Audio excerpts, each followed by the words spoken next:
This is one of the questions in the exercises for lesson 10, and it reads, a venture capitalist willing to invest $1 million has three investments to choose from.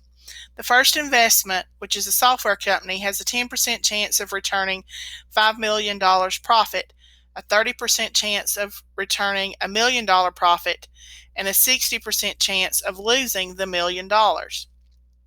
The second company, a hardware company, has a 20% chance of returning $3 million profit, a 40% chance of returning $1 million profit, and a 40% chance of losing the $1 million. The third company, a biotech firm, has a 10% chance of returning the $6 million profit, a 70% chance of no profit or loss, and a 20% chance of losing the $1 million.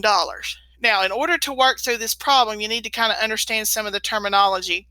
The idea of returning a profit in any amount implies a positive action because you are actually making money, which would be a positive thing for you. Losing money, a certain amount, implies a negative action because you're not making money. You're actually losing it. It's like you're going in the hole. Okay, so you need to understand that terminology. So if it's a profit, okay, it is positive. If it is a loss, it is negative. And then you need the expected value formula for random variables, which is sigma x times p of x. X in this example is the dollar amount. How much money are you going to profit, or how much are you going to lose? And then p of x is the corresponding probability that's given to you in the problem. And you need to multiply those two values together. And then that sigma, that funky looking E thing, mathematically means to add up all of the values. So if we take a look at the first one, and I've recopied the information here so we can kind of see and walk through it together. Question 22 on the exercises asks you to calculate the expected value. And for the first investment, it tells us we have a 10% chance of returning a $5 million profit. Okay, so I have a 5 million. Let me get my pen going here.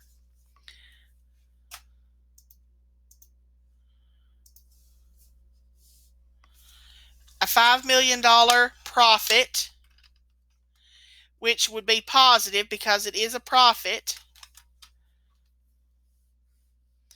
So I have 5 million. Ooh, my pen's going crazy. 5 million times the 10% chance, convert it to a decimal, plus, because the formula wants me to add, I can make $1 million, and there's a 30% chance of that. And then finally, there is losing the $1 million. So losing, remember, is a negative, times the 60%. So then I'm going to take, that's kind of the formula written out, and I'm going to go to my calculator, and I'm going to enter that into my calculator. So 5 million times the 10% plus the 1 million times the 30% plus the loss, so it's negative 1 million times the 60%. And we hit enter. And the calculator does all of the work for us, and we end up with $200,000. So the expected value on average of this investment would be $200,000.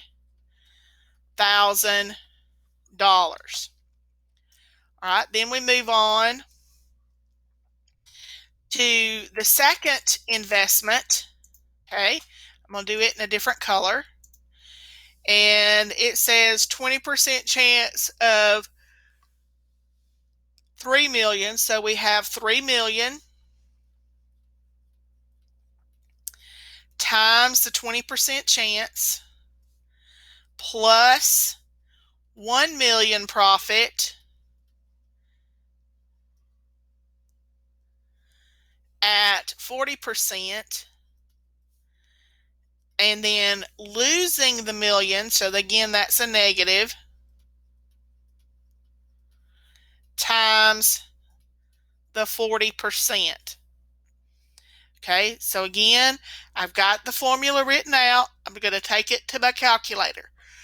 So I have 3 million times the 20% plus 1 million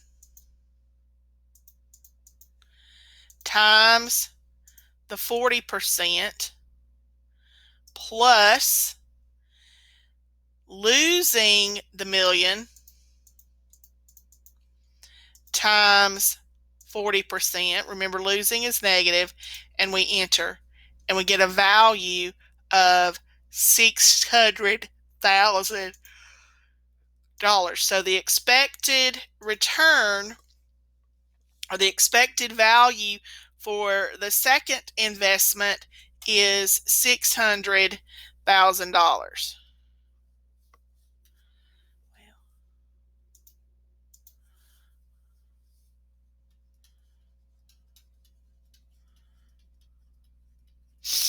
All right. Then we have to go back and we have to do the third investment. The third investment, it's a 10% chance of returning a $6 million profit, 70% of no profit or loss, which means basically you don't make any money, but you don't lose any money. Okay, so again, writing this out, we have $6 million times 10% plus no money. I'm not going to make any, but I'm not going to lose any, times 70% plus losing the $1 million. So that's negative 1 million times 20%. And again, I'm going to go out to the calculator and enter that in. So I have 6 million times 10% plus no profit and no loss times the 70% plus, and then losing the million. So we're going to lose 1 million times the 20%. And that gives us $400,000.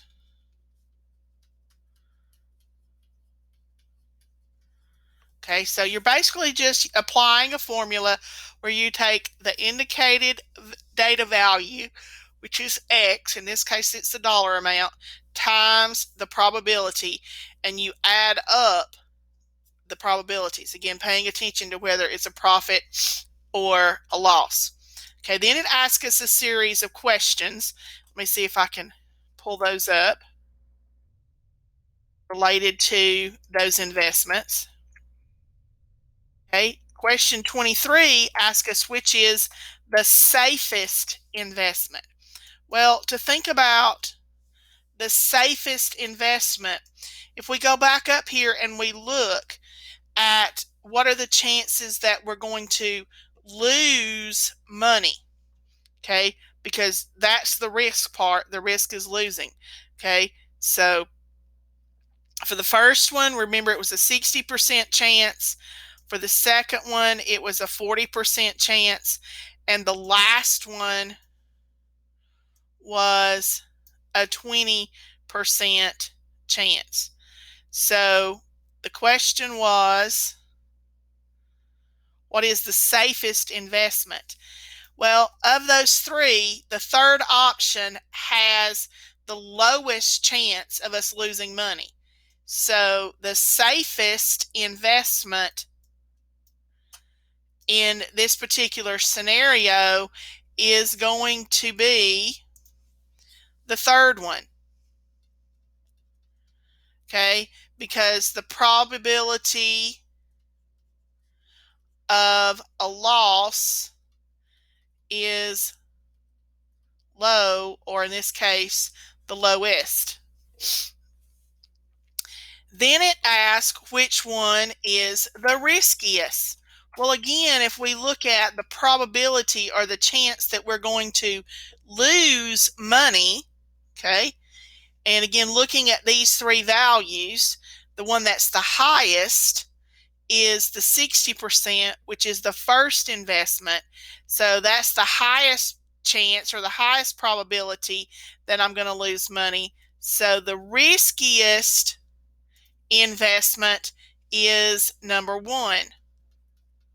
Okay, and again, that's because the probability of a loss is the highest. All right, then it asks me, question 25 says, which investment has the highest expected return on average? This question is actually going back to the first one and having you look at those expected values. Well, if you look at the expected values, the first one we would expect to profit 200,000. The second one we're going to profit 600,000. And the third one 400,000. So which investment has the highest expected of return overall is investment number two, because your expected value is the highest for number two.